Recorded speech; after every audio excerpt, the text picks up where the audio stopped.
Hi, this is Emma interrupting your local broadcasting to bring you this segment on the 1920s, also known as the Roaring Twenties. The Roaring Twenties were a time of social, cultural, and political changes in the United States. This segment will overview the entirety of the decade, ranging from presidents of the time to the styles that were in fashion. Beginning with the presidents, we have Warren G. Harding. Warren G. Harding began his presidency in 1921, and one of the most major events of his presidency was the Teapot Dome scandal.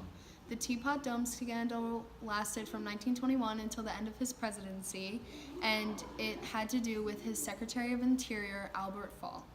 Albert Fall accepted bribes from Thomas J. Walsh from an oil company that was intended to go to children's hospitals, proving to the U.S. that their government was full of corruption and greed. Warren G. Harding did have good events in his presidency, including that he signed the first child welfare program and he created the Bureau of Budget. Was involved in the Washington Naval Conference, which limited the power of the world's most powerful navy. Calvin Coolidge followed the presidency of Harding as he became president in 1923 following Harding's death. He praised the laissez-faire policy and was a conservative. The laissez-faire policy was the belief that government should be minimally involved in the economic affairs of society. Herbert Hoover followed after Coolidge, becoming president in 1929. He served as the head of the Food and Drug Administration during World War I. He pushed for economic modernization and partnership between businesses and governments, but he was also the president during the beginning of the severe economic depression that followed. People blamed Hoover and called places where homeless people slept Hoovervilles, and they blamed it on his belief of the trickle-down method, which meant giving money to big businesses, hoping that it would expand their business and create more employment in America to help with the depression, but in the end it did nothing for the U.S. One of the most important foreign affairs that occurred in the 1920s was the Treaty of Versailles, which ended World War I by ending the war between Germany and the Allied powers. It was effective January of 1920. It required Germany to accept the responsibility of all the damage caused by them or their allies during the war, which was very controversial to some people as they believed it was too harsh and others believed that it was not harsh enough. However, the U.S. then became isolated from the rest of the world and they refused to join the League of Nations and the World Court. The Kellogg-Briand Treaty was a treaty of 1928 which denounced war between countries when it was used for the purpose of handling relations between other countries. It was signed on August 27, 1928, and it sought to bring change in the way that countries handled foreign policy. Moving on were the domestic issues in the 1920s. In the beginning of the period, it was full of industrial and technological growth as well as prosperity. People wanted a sense of normalcy after the end of World War I. However, at the end of the decade was the stock market crash of 1929. It was the worst economic event in history as many people lost all of their money in stocks because some people were way overconfident in what they were doing and some purchased stocks on margins, meaning that they only paid a small percentage of the value and borrowed the rest. Multiple factors including bank loans, overpriced shares, public panic, and higher interest rates played a role in causing the crash. The Shepard-Towner Act was lobbying for child labor laws as well as worker protection for women and support for education by the Women's Joint Congressional Committee, which was the cause of the act.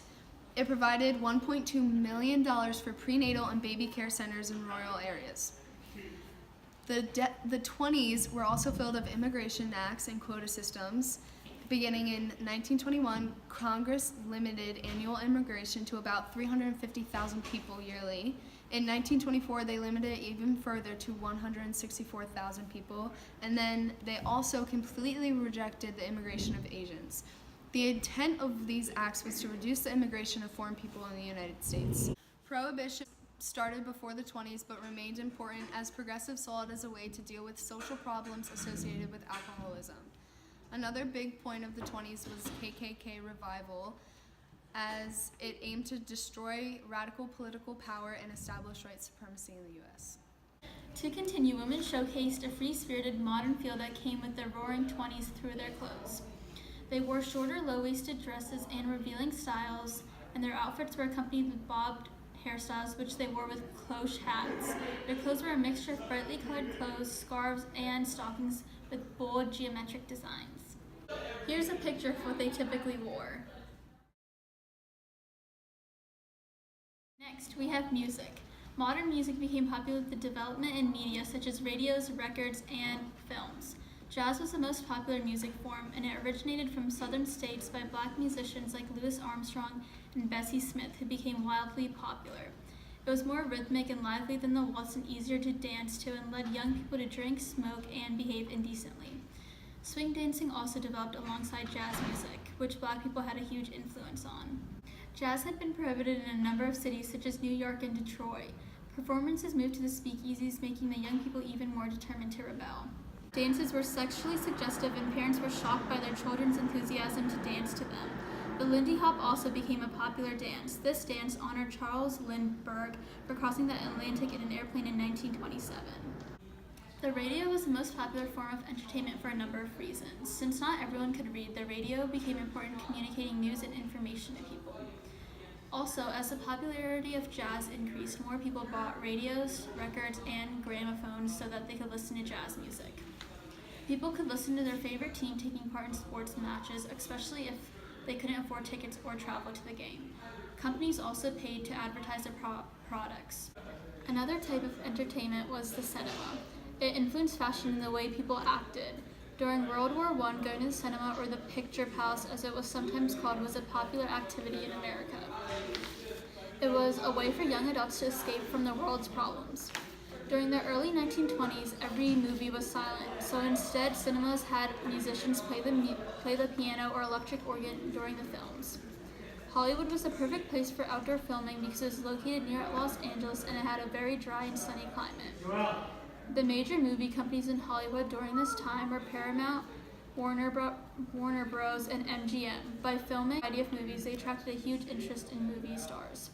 The cinemas were elegant places in which Americans could socialize.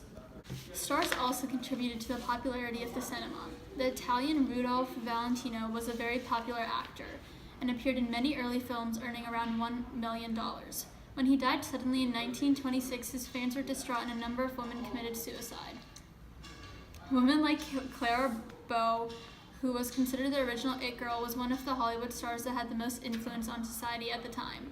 She played the part of a flapper in numerous films and influenced many young girls to behave the same way. She was the most popular actress in 1928 and 1929. Politics of the 1920s involved wanting to end labor problems and diminish racial strife. The main theme was less government interference and less immigration. The average American just wanted to live a simpler lifestyle and was tired of war and reform bills. After the 1920 election, politicians were arguing over peace treaties and if the U.S. should enter the League of Nations. All the while, riot strikes and a growing fear of the radicals dominated the American people. This fear of radicals closed the U.S. off from immigration and decreased the amount of immigrants that entered in the following years. The KKK developed from this event and terrorized minority groups and spread violence to the American people. During this time, America was converting to more conservative politics and wanted to return to Christian values. Believed in religious fundamentalism and wanted to go back to the pre-war time period. The accomplishments of the 1920s began with the League of Nations being developed. The 14 points that Wilson presented to the diplomats was adopted and used to create the framework for the League of Nations, even though the U.S. never ended up joining. Also in the 1920s, some women's rights began to emerge. The first woman took over for Wilson when he became paralyzed and was the first woman to take the role of president. And by 1920, every state west of the Mississippi allowed women to vote. In the 1920s, the Republicans dominated the political scene, which meant that their motives were to stimulate large business growth, cut taxes, pass disarmament treaties, and oppose federal regulation. Up to this point, the worst terrorist attack was the Wall Street bombing, which occurred in September 1920 when a horse-drawn carriage was carrying an improvised bomb. And lastly, in November 1920, the first commercially licensed radio station began broadcasting the presidential elections, making it easier for American people to hear and understand politics. Some interesting facts about the 20s were the 18th Amendment made the manufacture, import, and sale of beer, wine, and hard liquor illegal. Women were told to remove objectionable hair that was showing in their clothing. Many farmers struggled because of farm prices dwindling after such a high production of World War I. Yoo-Hoo chocolate drink, Kool-Aid, Reese's peanut butter cups, Welch's grape jelly, and Hostess cakes all came from the 1920s. Alexander Fleming discovered penicillin by accidentally contaminating an experiment. The top 10 baby names of the 1920s were Mary, Dorothy, Helen, Margaret, Ruth, John, William, Robert, James, and Charles. And the average life expectancy was 54.6 years for women and 53.6 years for men. Thank you for tuning in, and we'll see you next decade.